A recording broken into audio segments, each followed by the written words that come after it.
Hello, you beautiful people. This is Conversations in the Clinic.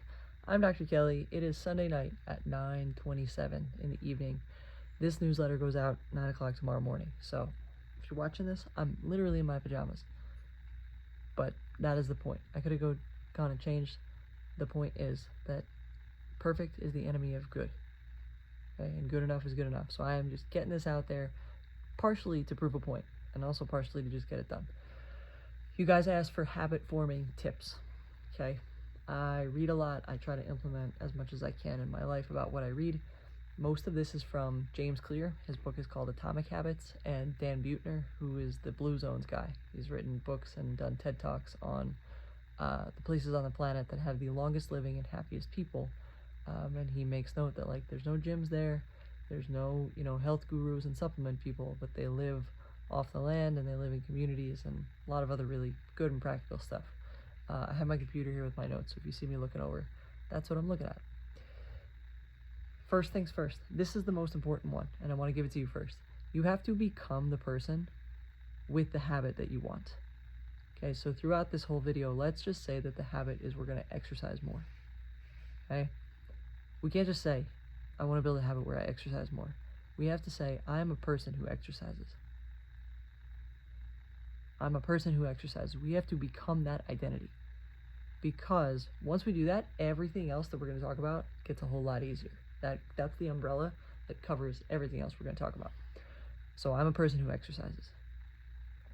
When we focus on that identity, we start to put votes in the ballot box for behaviors that enforce that identity. So when you are a person who exercises, it means you wake up and you exercise. It doesn't mean you hit snooze.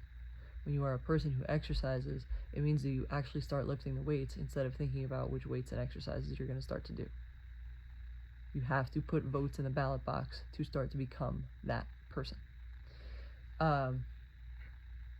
So, next thing that is more practical, more granular, is don't miss 2 days in a row. Don't miss 2 days in a row. So it's okay. You're perfect. You're imperfect. You're human. You're probably going to miss a day of exercising. You're probably going to skip a workout. You're probably going to miss a meal that you should have planned out better. Just try not to make it 2 in a row. And for this example, let's use flossing. I'm a person who flosses and you forget one night or life gets busy or whatever your reason is that you didn't floss that night, just don't miss the next night. Right? It's the same thing with exercise. It's the same thing with eating well. It's the same thing with movement or other good positive habits that you want. Just don't miss 2 times in a row. Okay? Third one, make it so small. So small.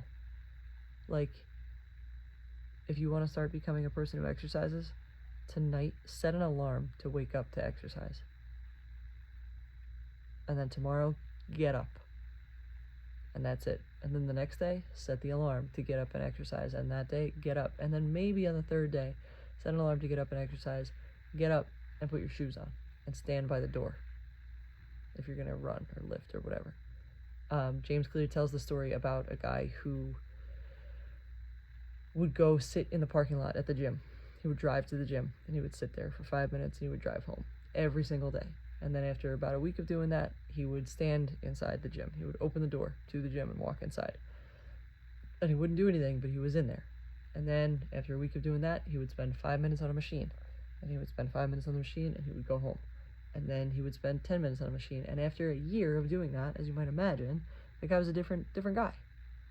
But it started ridiculously small. Start smaller than you think you need to. Going back to that identity, join a community where the type of person who you want to be, that's that community. So if you want to be a runner, join a running club nearby. If you want to be better at public speaking, you join an improv group. If you want to start eating better, then that's like what Weight Watchers is, right? Those are communities where the thing you want to do and be is the norm. You have to find a community, and you have to, the community does so much good for you in so many ways. It provides accountability, it provides friendship, It provides people you can struggle alongside with. There's so many good benefits to joining a community. There's friendship, there's purpose, there's encouragement that comes from that. And it just reinforces, yep, I'm a runner. I'm part of the Montclair Running Club, or I'm part of the Cranford Running Club, whatever it is. That's part of your identity now, okay? This is from the Blue Zones, number 5. You got to make the healthy choice the easy choice. And it does, whatever the habit that you're wanting to do, I said they're a healthy choice, but like whatever habit you want, make it so easy. It goes along with making it small, but part for me, for making things easy, is I have to set like a hard and fast rule. There are some days where, like, if I'm just feeling exceptionally sluggish, I will tell myself, like, no white foods, because white foods tend to not be so nutritionally dense, and that means every food that I eat has to have some type of natural color to it. And I feel better that day, and I don't have to think about it that hard. Of like, if it's white, I just don't eat it that day, and if it's green, I will. That works for me. Obviously, there's nuance to that, and you don't have to necessarily set that rule, but you know, I'm gonna put my running shoes on every morning, and that's your hard and fast rule. And whether you go for the run or you don't go for the run, you have put your running shoes on. Like, then there's no negotiating with yourself. Then there's no, well, all right, I'll do it later, whatever. You just do it or you don't. That I have found to be a very helpful habit.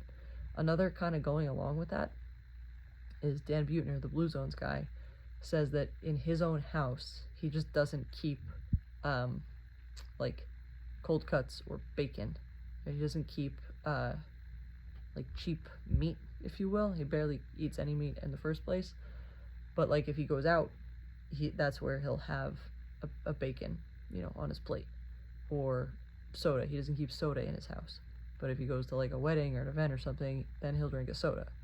And if that's his hard and fast rule for being a healthy person, then there's no negotiating with himself.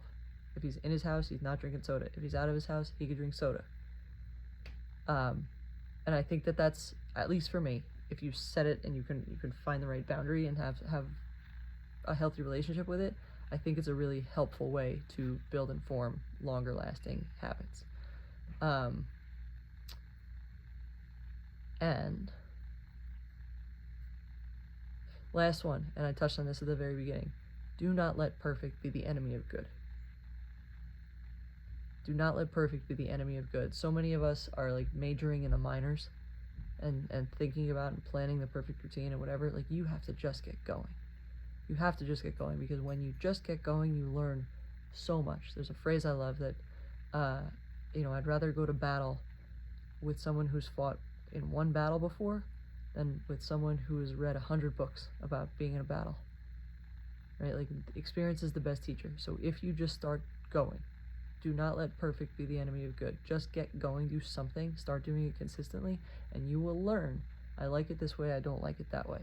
Oh, this strategy worked for me, this strategy didn't work for me. But do not let perfect be the enemy of good. And if you that's the other thing, if you don't miss 2 days in a row, you're gonna learn so fast. You're gonna learn so fast. You're gonna pay attention to how you're feeling and how you're doing, and that's it. Those are my tips and tricks. Again, I read a lot about this stuff because my whole job as a physical therapist is mostly behavior change.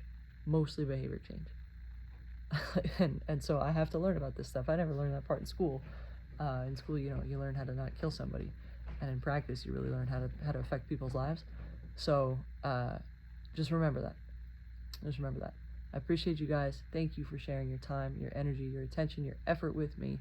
As always, you matter. Go tell someone you love them. Keep moving. Till next time.